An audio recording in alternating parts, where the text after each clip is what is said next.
आप देख रहे हैं सत्यहिंदी.com। एक नजर अब तक की सुर्खियों पर। बांग्लादेश की अंतरिम सरकार के मुख्य सलाहकार प्रोफेसर मोहम्मद यूनुस ने रविवार को चीनी निवेशकों से देश में निवेश करने की अपील की है।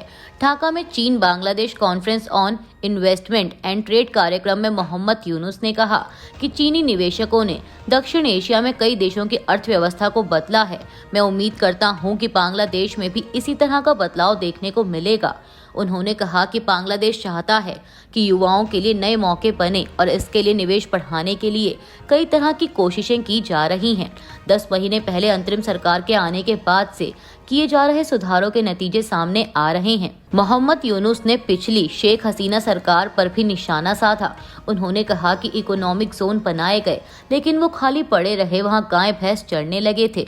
मोहम्मद यूनुस ने कहा कि पिछले साल जुलाई में हुए विद्रोह के साथ देश में चीजें सुधरने लगी। उन्होंने चीनी निवेशकों से अपील की कि हम निवेशकों से कहना चाहते हैं कि आप आएं और बांग्लादेश के इतिहास का हिस्सा बने और साथ मिलकर प्रगति की राह पर चलें। मैं चीनी निवेशकों से कहना चाहता हूं कि वो बांग्लादेश में मौजूद मौकों का फायदा लें, बांग्लादेश को अपना घर बनाएं और इसे अपना उत्पादन का केंद्र बनाएं। कांग्रेस सांसद रंजीत रंजन और कांग्रेस प्रवक्ता शमा मोहम्मद ने बिहार की कानून व्यवस्था पर गंभीर सवाल उठाते हुए राज्य सरकार को पूरी तरह विफल बताया है। उन्होंने कहा कि बिहार में महिलाओं और बच्चों की सुरक्षा की स्थिति चिंताजनक है। आंकड़ों के मुताबिक राज्य में हर दिन औसतन 8 हत्याएं, 33 अपहरण और 134 से अधिक जघन्य अपराध हो रहे हैं। रंजीत रंजन ने 26 मई को मुजफ्फरपुर के कुटनी प्रखंड में एक 9 वर्षीय दलित बच्ची के साथ हुई अमानवीय घटना का जिक्र किया। बच्ची के साथ दुष्कर्म कर उसका गला रेत दिया गया और फिर उसे ईंट भट्टे के गड्ढे में फेंक दिया गया। उसके शरीर पर 20 से अधिक चाकू के निशान पाए गए। उन्होंने प्रशासन पर लापरवाही का आरोप लगाते हुए कहा कि एफआईआर दर्ज कराने गए लोगों पर पुलिस ने लाठीचार्ज किया। आरोपी पहले से हिंसक प्रवृत्ति का था, फिर भी वह खुलेआम घूम रहा था। यह राज्य की कानून व्यवस्था पर गंभीर सवाल खड़े करता है। रंजीत रंजन ने आगे कहा कि पीड़िता की हालत गंभीर थी, इसलिए कांग्रेस ने उसे दिल्ली एम्स एयरलिफ्ट करने की मांग की, लेकिन राज्य सरकार ने यह बात अनसुनी कर दी। जब बच्ची की तबीयत बिगड़ी तो उसे पटना एम्स लाया गया, लेकिन वहां विशेषज्ञ डॉक्टर न होने का हवाला देकर इनकार कर दिया गया। बाद में उसे पीएमसीएच रेफर किया गया, जहां वह 5 घंटे तक एम्बुलेंस में पड़ी रही। कांग्रेस नेताओं के हस्तक्षेप के बाद उसे भर्ती किया गया, लेकिन तब तक बहुत देर हो चुकी थी। इलाज के दौरान बच्ची की मौत हो गई। इंस्टाग्राम इन्फ्लुएंसर शर्मिष्ठा पनौली की गिरफ्तारी पर कोलकाता पुलिस ने सफाई दी है। कोलकाता पुलिस का कहना है कि लॉ स्टूडेंट को गैर कानूनी तरीके से गिरफ्तार करने वाली बात भ्रामक और गलत है।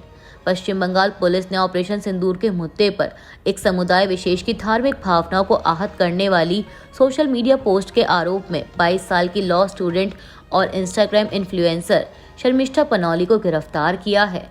वहीं अब कोलकाता पुलिस ने सोशल मीडिया प्लेटफॉर्म एक्स पर एक बयान जारी कर कहा कि कुछ सोशल मीडिया अकाउंट्स गलत जानकारी फैला रही हैं कि कोलकाता पुलिस ने पाकिस्तान का विरोध करने पर एक लॉ स्टूडेंट को गैर कानूनी तरीके से गिरफ्तार किया है।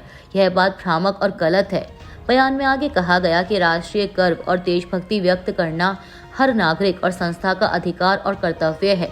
कोलकाता पुलिस भी इससे अलग नहीं है और भारत के नागरिकों के साथ मजबूती से खड़ी है। कोलकाता पुलिस ने लोगों से अपील करते हुए कहा कि जिम्मेदारी से काम करें और ऐसा कुछ भी करने से बचें जिससे हमारे दुश्मनों को फायदा पहुंचे। अमेरिकी पुलिस का कहना है कि कोलोराडो के बोल्डर शहर के एक मॉल में एक व्यक्ति ने कई लोगों को आग लगा दी। इस घटना में कई लोग झुलस गए हैं और उनका इलाज चल रहा है। पुलिस के मुताबिक जब ये हमला हुआ उस वक्त कुछ लोग इस्राएली बंधकों के समर्थन में एक मार्च निकाल रहे थे। ये लोग इस इलाके में अक्सर ऐसे ही शांति मार्च करते हैं। वहीं इस हमले के बाद जांच एजेंसी एफबीआई के वरिष्ठ अधिकारियों ने सोशल मीडिया पर बयान दिए। एफबीआई चीफ काश पटेल ने सोशल मीडिया पर लिखा कि हम कोलोराडो के बोल्डर में हुए आतंकी हमले से अवगत हैं और इसकी पूरी जांच की जा रही है। हमारे एफबीआई के एजेंट और कानून लागू करने वाले स्थानीय अधिकारी मौके पर मौजूद हैं और जैसे जैसे जानकारी मिलेगी हम अपडेट देते रहेंगे। वहीं बोल्डर पुलिस चीफ स्टीफन रेडफर्ड ने बताया कि इस हमले में कई लोग घायल हुए हैं, जिनमें कई लोगों को जलने की वजह से चोटें आई हैं। उन्होंने बताया कि अभियुक्त को ढूंढकर हिरासत में ले लिया गया है। इसराइल के विदेश मंत्री गिदोन सार ने अमेरिका के कोलोराडो में हुई घटना पर अपनी प्रतिक्रिया दी है। उन्होंने इस घटना को यहूदी विरोधी हमला बताया और कहा कि वह इस घटना से बहुत हैरान हैं। गिदोन सार ने अपने एक्स अकाउंट पर लिखा कि कोलोराडो के बोल्डर में यहूदियों को निशाना बनाकर किया गया यह हमला बेहद दुखद और यहूदी विरोधी है। मैं हमले में घायल हुए लोगों के लिए प्रार्थना करता हूं। उन्होंने यह भी कहा कि मीडिया में फैल रही झूठी बातों ने इस नफरत को बढ़ावा दिया है। गिदोन सार ने बताया कि उन्होंने अमेरिका में इस्राएली राजदूत और लॉस एंजल्स स्थित महावाणिज्य दूतावास से भी बात की है। वहीं इस बीच FBI इस घटना की जांच आतंकी हमले के तौर पर कर रही है, लेकिन बोल्डर पुलिस ने अब तक इसे आतंकी हमला नहीं कहा है। इसराइल ने वेस्ट बैंक जाने की योजना बनाने वाले 4 अरब देशों का रास्ता रोक दिया है, जिसे लेकर इन अरब देशों ने इसराइल की निंदा की है। सऊदी अरब के विदेश मंत्री फैसल बिन फरहान ने कहा कि इसराइल का यह फैसला अतिवाद और शांति को ठुकराने को दर्शाता है। समाचार एजेंसी रॉयटर्स के मुताबिक इन 4 अरब देशों में सऊदी अरब, जॉर्डन, मिस्र और बहरीन शामिल हैं, जिन्होंने इस हफ्ते के आखिर में वेस्ट बैंक की यात्रा की योजना बनाई थी। एक इस्राएली अधिकारी ने कहा कि इस बैठक का मकसद फिलिस्तीनी राज्य के प्रचार पर चर्चा करना था, जिसे इस्राएली सरकार अस्वीकार करती है। इसराइल के रक्षा मंत्री इसराइल काट्स ने कहा है कि इस्राएली रक्षा बल गजा में पूरी ताकत के साथ काम कर रहे हैं।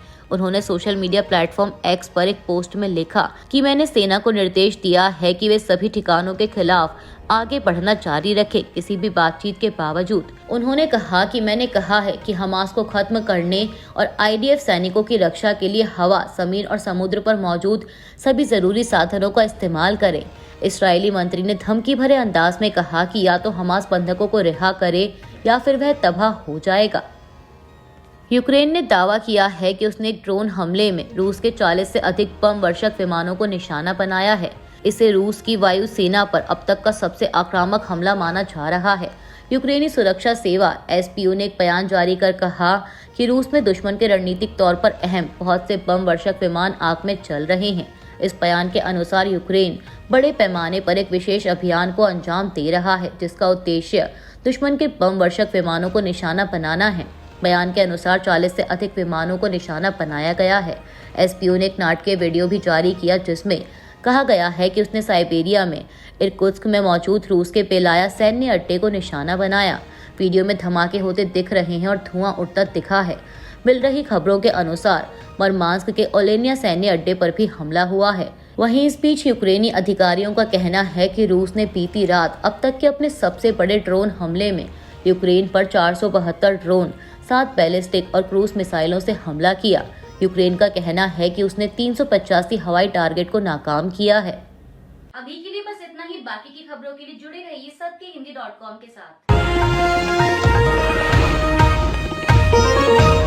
Copyright disclaimer under Section 107 of the Copyright Act 1976. Allowance is made for fair use for purposes such as criticism, comment, news reporting, scholarship, and research. Fair use is a use permitted by copyright statute that might otherwise be infringing.